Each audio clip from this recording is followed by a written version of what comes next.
क्या आपको मालूम है कि तमीम इकबाल इंडिया का एजेंट है? नहीं, अब तक मुझे तो नहीं मालूम था। लेकिन ये तमीम इकबाल, उसी तमीम इकबाल का मैं नाम ले रहा हूं जो बांग्लादेश के लिए 16 साल क्रिकेट खेल चुका है। वो इंडिया का एजेंट है क्या? मतलब जो बांग्लादेश क्रिकेट टीम का कैप्टन भी रह चुका है, बांग्लादेश क्रिकेट के लिए इतने सारे रन बना चुका है, हंड्रेड्स भी बना चुका है। मतलब तमाम रिकॉर्ड्स में अगर बांग्लादेश का एक चार्ट उठा के देखें क्रिकेट हिस्ट्री का, तो तमीम इकबाल का सुनहरे अक्षरों में वहां नाम लिखा जाता है। तो क्या आपको मालूम था वो इंडिया का एजेंट है? नहीं, मुझे नहीं मालूम था। दरअसल ये सब कहना है बांग्लादेश क्रिकेट बोर्ड के ही एक अधिकारी नजमुल का। दरअसल तमीम इकबाल ने पिछले दिनों में बांग्लादेश क्रिकेट बोर्ड और बांग्लादेश गवर्नमेंट को नसीहत दी थी या सलाह दी थी कि कहीं आप भावनाओं में बहकर ऐसा कोई कदम ना उठा लें जिससे बांग्लादेश क्रिकेट का ग्राफ नीचे चला जाए, जो कि बहुत मुश्किलों बाद ऊपर आया है। मतलब कुछ क्रिकेटर्स ऐसे आए हैं जिन्होंने वाकई बांग्लादेश क्रिकेट को उठाया है ऊपर। तो आप कहीं ऐसा फैसला ना ले लें कि क्रिकेटर्स पर भी बात बनाए और क्रिकेट का भी जो है नुकसान हो जाए। जो भी फैसले लीजिएगा वो क्रिकेटर्स और क्रिकेट को ध्यान में रखते हुए रहिएगा, क्योंकि स्पोर्ट्स दो देशों को मिलाता है और T20 वर्ल्ड कप जैसा इवेंट है। इन सब मामलों को लेकर तमीम इकबाल ने बांग्लादेश क्रिकेट बोर्ड को समझाने की कोशिश करी थी। और ये बोर्ड है जो कुछ समझना नहीं चाहता है। पहले इसने BCCI से वाद विवाद करने की कोशिश करी, मामला यहाँ लाइमलाइट में नहीं दिया, मतलब BCCI ने कोई तूल नहीं दिया। तो इन्होंने इस बात को खींचते हुए और सिक्योरिटी थ्रेटन बताते हुए ICC को घेरने की कोशिश करी। फिर ICC पे इल्जाम भी लगाया कि ये किसी क्रिकेट बोर्ड को सुन नहीं रहे हैं, BCCI को ही फेवर करते हैं। मतलब इस तरह के तमाम आरोप लगा के इस मामले को लाइमलाइट में भी रखना चाहा।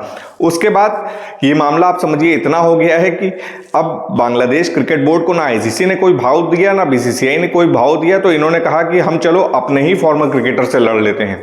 बांग्लादेश क्रिकेट बोर्ड के फाइनेंस कमेटी के चेयरमैन नजमुल ने तमीम इकबाल को इंडिया का एजेंट बता दिया और कहा है कि वो ऐसे बयान देके इंडिया का फेवर कर रहे हैं। हालांकि आपने भी बयान सुना होगा, तमीम इकबाल ने फिलहाल ऐसा कोई बयान दिया नहीं है कि जो इंडिया के फेवर में हो।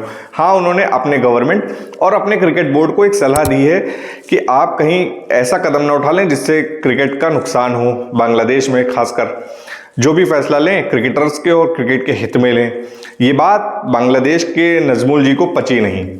इसको लेकर बहुत वाद विवाद वहां पे छिड़ गया है। कुछ लोग इसके पक्ष में हैं, कुछ लोग इसके अपोजिट में हैं और लगातार ये वॉर जारी है। दरअसल मेरा मानना है कि बांग्लादेश क्रिकेट बोर्ड किसी न किसी से ऐसे बयान दिलवाकर इस मामले को लाइमलाइट में रखना चाहता है जब तक ICC उसकी कोई बात मान ना ले। इसी पर बांग्लादेश क्रिकेट बोर्ड के प्रेसिडेंट उन्होंने कहा है कि इस बयान की मैं कड़ी निंदा करता हूं। उन्होंने ऐसा बयान क्यों दिया, ये उनका निजी सोचना था। इस तरह के मतलब उन्होंने क्लेरिफिकेशन देने की कोशिश करी जो कि बाद में दी जाती है। लेकिन इस पर बांग्लादेश के क्रिकेटर्स और फॉर्मर क्रिकेटर्स एक साथ आ गए हैं। उन्होंने कड़ी आपत्ति दर्ज कराई है। वो नजमुल हसन शंतो हो, मोमिनुल हक हो या कोई भी, मतलब जितने भी प्लेयर हो, तस्कीन अहमद, इन सब लोगों ने कड़ी निंदा जताई है और कहा है कि इस तरह के बयान किसी भी क्रिकेट बोर्ड की कमेटी के मेंबर को नहीं देना चाहिए फॉर्मर क्रिकेटर को लेके। उन्होंने बांग्लादेश की बहुत सेवा की है, बांग्लादेश के लिए बहुत रिकॉर्ड्स अपने नाम किए हैं और इस तरह के बयान देके आप उनकी देशभक्ति पर सवाल उठाते हैं। इसको लेकर अब बांग्लादेश में ही दो गुट बन चुके हैं।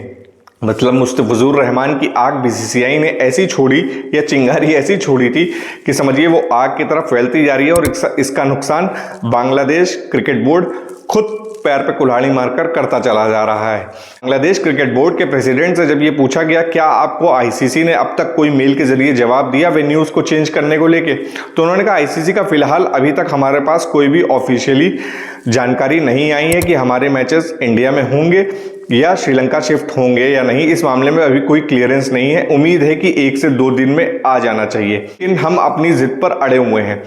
उनसे दूसरा सवाल हुआ कि क्या आप कोलकाता और मुंबई में ना हो कि कहीं और मैच करवाएंगे इंडिया में ही, तो उन्होंने कहा इंडिया में खेलने का सवाल ही नहीं उठता। दरअसल ये इस मामले को मैंने आपको बताया कि बांग्लादेश क्रिकेट बोर्ड जब तक ICC से कुछ ना कुछ अपने फेवर में चीजें नहीं मनवा लेता, इस मामले को किसी ना किसी तरीके से गरम रखेगा, लाइमलाइट में रखेगा, कभी कोई बयान जारी करके, कभी कुछ हरकतें करके। फिलहाल इसी मामले को लेकर अब बांग्लादेश में ही दो गुट बन चुके हैं। जो एक तरफ इंडिया एजेंट कहते हैं तमीम इकबाल और फॉर्मर क्रिकेटर्स को, वहीं अब क्रिकेटर्स की फ्रेटर्निटी भी एक साथ आ गई है जो ऐसे लोगों पर ऐसे बयानों की निंदा कर रही है। तो क्या सोचना है आपका इस बारे में, कमेंट सेक्शन में जरूर बताइए। वीडियो को लाइक कर दीजिए, चैनल को सब्सक्राइब कर दीजिए। धन्यवाद।